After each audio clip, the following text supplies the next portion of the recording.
आज का विषय है औसत और सीमांत उपभोग फलन में क्या संबंध है और इनके मध्य क्या अंतर पाया जाता है। इसको हम लोग ग्राफ के माध्यम से समझेंगे। तो देखते हैं ग्राफ पर और इसको समझते हैं।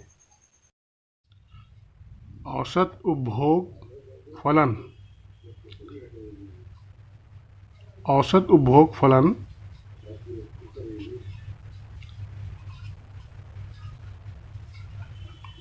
औसत उपभोग फलन को हम लोग जो है औसत उपभोग प्रवृत्ति के नाम से भी जानते हैं। तो इसलिए यहाँ पर हम जो है प्रवृत्ति भी लिख रहे हैं। ठीक है, इसको सर्वप्रथम हम समीकरण के माध्यम से समझेंगे कि औसत उपभोग फलन या औसत उपभोग प्रवृत्ति का फार्मूला क्या है। ठीक है, इसको हम लोग एपीसी के नाम से जानते हैं, एवरेज प्रोपोर्शनलिटी टू कंज्यूम। ठीक है, इसका फार्मूला क्या होता है, C upon Y. Okay, C upon Y. C यहाँ क्या है, उपभोग, वाई क्या है, आय, राष्ट्रीय आय। ठीक है, अब इसके बाद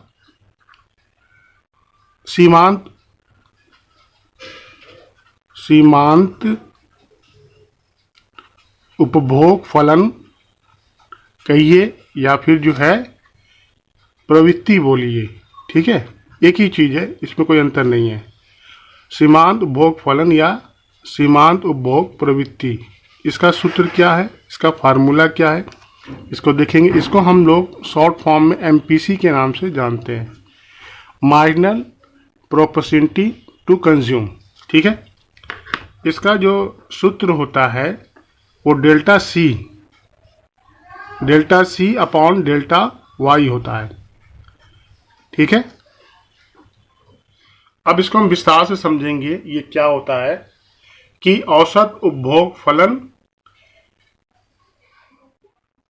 क्या होता है। ठीक है, यहां पर हम लोग देख रहे हैं, इस सूत्र से ही ज्ञात होता है कि उपभोग और आय। ठीक है, सी क्या है, उपभोग, और वाई क्या है, आय। तो उपभोग का आय से अनुपात है। क्या है ये, उपभोग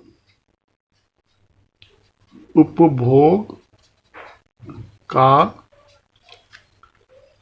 आय से अनुपात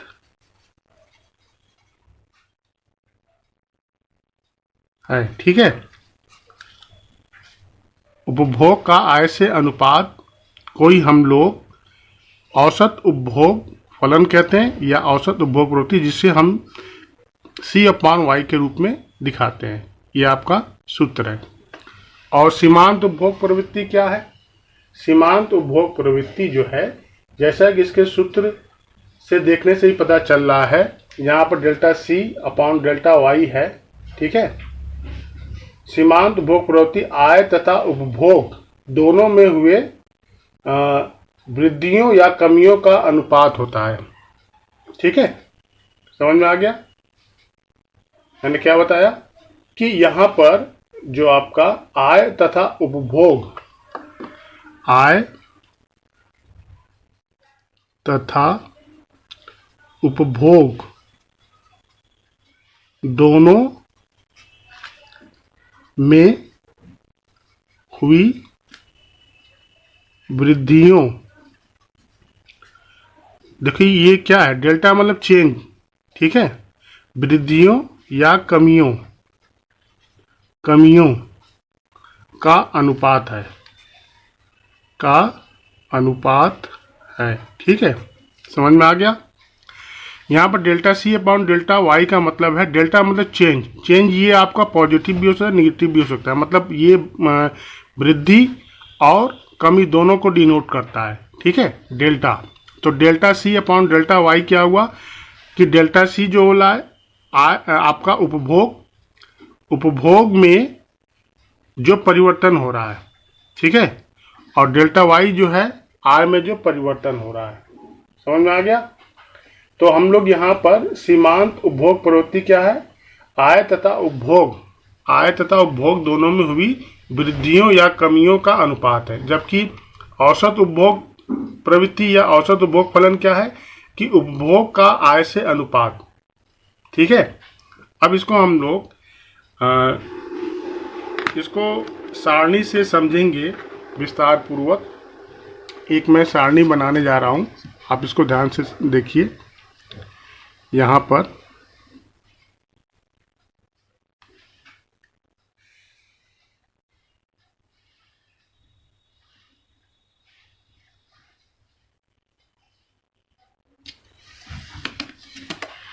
इस सारणी में हम लोग पहले लेंगे आय, जो कि करोड़ रुपए में होगा, करोड़ रुपए में। ठीक है, फिर आपका जो है उपभोग, ये भी आपका करोड़ रुपए में होगा, करोड़ रुपए में। ठीक है, फिर यहां पर हम लोग जो है औसत उपभोग प्रवृत्ति, औसत उपभोग प्रवृत्ति को लेंगे। इसका सूत्र लिख लेंगे। क्या सूत्र है ये? C upon Y. फिर यहां पर हम लोग सीमांत उपभोग प्रवृत्ति को लेंगे। सूत्र क्या है? Delta C upon delta Y. ठीक है,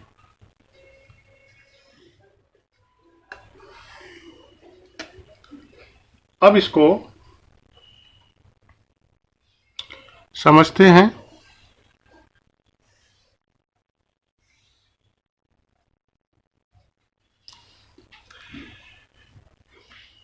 सर्वप्रथम हम लोग देखेंगे आय जो है 100 करोड़ रुपए है। ठीक है, तो उपभोग आपका 95 करोड़ हो रहा है। अब औसत उपभोग प्रवृत्ति क्या होगा? C अपॉन वाई है, तो C क्या हुआ? 95 करोड़ रुपीस अपॉन 100। तो इसको जब डिवाइड करेंगे तो क्या आ जाएगा? 0.95। ऐसे कंडीशन में MPC कुछ नहीं होगा। अब आय हमारा बढ़कर 110 हो जाता है, 110 करोड़ रुपया। तो उपभोग में भी वृद्धि होगा, उपभोग आपका 104 हो जाएगा करोड़ रुपीस। तो औसत उपभोग क्या होगा? सूत्र देखिए, C अपॉन वाई। C क्या है आपका? उपभोग 104 है। वाई क्या है? आय 110 करोड़ रुपया। तो 104 104 अपॉन 110 से जब डिवाइड करेंगे तो क्या आ जाएगा आपका? 0.94। आप इसको डिवाइड करके देख लीजिएगा, वही आएगा। ठीक है, अब ऐसे कंडीशन में हमारा MPC क्या हो जाएगा? MPC क्या है? Delta C upon delta Y. MPC निकालने का जो तरीका है वो ये है कि डेल्टा C यानी C में जो चेंज यानी उपभोग, ठीक है, ये आपका C है और ये आपका Y है। ठीक है, तो यहाँ पर जो C में चेंज आया, चेंज क्या हुआ? 95 करोड़ से 104 हो गया। ठीक है, तो इन दोनों का डिफरेंस कितना होगा? 104 में 95 घटाएंगे तो आपका जो है 9 आएगा, 9। ठीक है, 104 माइनस 95 इक्वल टू 9। तो चेंजिंग कितनी आया? 9 करोड़ रुपीस का। ठीक है, और यहाँ पर देखेंगे चेंजिंग कितना हुआ? 100 से 110 हो गया, यानी 10। तो फार्मूला क्या है? Delta C। तो C में चेंजिंग कितना आया? 9 करोड़ रुपीस का। तो 9 अपॉन यहाँ कितना चेंजिंग आया? 10 का। तो इसको डिवाइड करेंगे तो क्या आ जाएगा? इसको डिवाइड करेंगे तो हमारा 0.9 आएगा। ठीक है, 0.9। अब आय और बढ़ जाती है 120 करोड़ रुपया, 120 करोड़ रुपीस हो जाता है। तो ऐसे कंडीशन में उपभोग क्या है? उपभोग जो है आपका 112 करोड़ रुपीस हो जाता है। तो आपका APC क्या होगा? औसत उपभोग प्रवृत्ति। ठीक है। फिर उसी तरह से निकालेंगे सी आपका 112 है अपॉन 120 को डिवाइड करेंगे, ठीक है। तो क्या आएगा आपका, बताइए क्या आएगा, 0.93। अब ऐसी स्थिति में एमपीसी कैसे निकालेंगे, delta C upon delta Y. Delta C इसमें चेंज क्या हुआ, 112 में 104 घटाएंगे तो कितना आएगा, 112 में 104 आपका कितना आएगा बताइए। यहाँ पर 104 और 112 है, ठीक है। तो इसको माइनस करेंगे तो कितना आएगा, 8 आएगा, ठीक है। और यहाँ पर इसको घटाने पर कितना आएगा, 10 आएगा। तो 8/10 इक्वल टू 0.8, ये आपका एमपीसी हो गया। अब आय जो है और बढ़कर 130 हो जाता है, ठीक है। तो उपभोग कितना हो जाएगा आपका, उपभोग जो है 119। और ऐसी स्थिति में आपका औसत उपभोग प्रवृत्ति क्या होगा, औसत उपभोग प्रवृत्ति आपका 0.91 हो जाएगा और आपका एमपीसी 0.7। आय में और वृद्धि हो गई, 140 करोड़ हो गया। तो उपभोग में भी वृद्धि होगा, ठीक है, लेकिन आय में हुई वृद्धि से कम होगा। तो यहाँ पर ये 125 हो जाता है। फिर उसके बाद औसत उपभोग प्रवृत्ति कितना होगा, 0.89 और एमपीसी 0.6। आय में और वृद्धि हो जाती है 150 करोड़, तो उपभोग कितना होता है 130 करोड़ का, ठीक है। और औसत उपभोग प्रवृत्ति जो है 0.86, ठीक है। और एमपीसी कितना हो जाएगा 0.5। समझ में आ गया। तो हम लोग यहाँ पर देखते हैं कि किस प्रकार से हमारा औसत उपभोग प्रवृत्ति और सीमांत उपभोग प्रवृत्ति को हमने निकाला। अब यहाँ पर एक चीज़ और ध्यान देने वाली बात है कि जैसे जैसे आपका आय बढ़ रहा है, यहाँ देख रहे हैं आय में वृद्धि होती जा रही है, उसी तरह उपभोग में भी वृद्धि हो रही है, लेकिन आय में हुई वृद्धि से कम हो रहा है, ठीक है। वो कैसे पता चलेगा, वो औसत उपभोग प्रवृत्ति से पता चलेगा। देखिए पहले आपका औसत उपभोग प्रवृत्ति क्या था, 0.95, 94, 93, 91, 89, 86, देख रहे हैं। तो धीरे धीरे ये कम होता जा रहा है। तो इससे क्या प्रूफ होता है कि जैसे जैसे आय बढ़ती जाती है वैसे वैसे औसत उपभोग प्रवृत्ति कम होती जाती है, ठीक है। और औसत उपभोग प्रवृत्ति की तुलना में सीमांत उपभोग प्रवृत्ति कम होती है और ये भी घटती है, 0.9, 0.8, 0.7, 0.6, 0.5, देखिए घटता चला जा रहा है।